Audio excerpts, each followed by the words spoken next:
Haga jingle kai Indian Premier League hapreng ka SRH Persia ka Punjab Kings haba phai shakne ka jingle kai ka Punjab King kala job ya ka tos bad kala ailat ya ka SRH bantin nengkong haga palitit jong ka SRH kirang tit jong ka kilala banele kai bha haga bagilala ban kamai hadu arspa live heusan runs bad wicket naki arpeu over abangi phai pat shaka palitit jong ka Punjab Kings kirang tit jong ka kila persyang ban be ya ka thong balabu da ka SRH Henry klem la ban penkot haga bagi lala ban kamai arspa runs bad hap nya wicket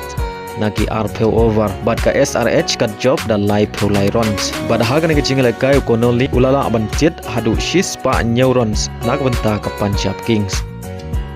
baleng bag ngi jing job ka SRH kala kiu shaka kerdan ka meningkong haga mi ikhen point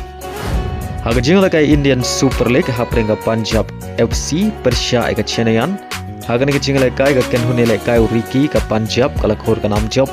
aden bagalala abad lem ya ka Chennaiyan da shikul lanan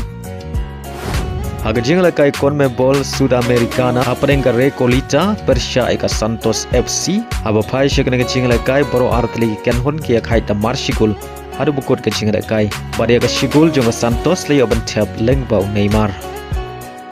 haga jingle kai Champion League semi-final second leg hapreng ka Bayern Munich Persia ka PSG haga first leg ka PSG ka job ka San Lasau haba phai pat shaka ka jingle kai second leg semi-final ka PSG ka liyo bat penkhi jar nengkong tang haga minit ka balai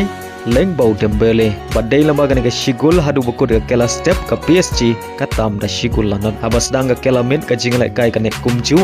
Henry Ashwa ban kut ka jingle kai kata ha ka minit ka khandai peu plus sau u harkin la yaban tap ya ka gulpen ya khai ha ka jingle kai second leg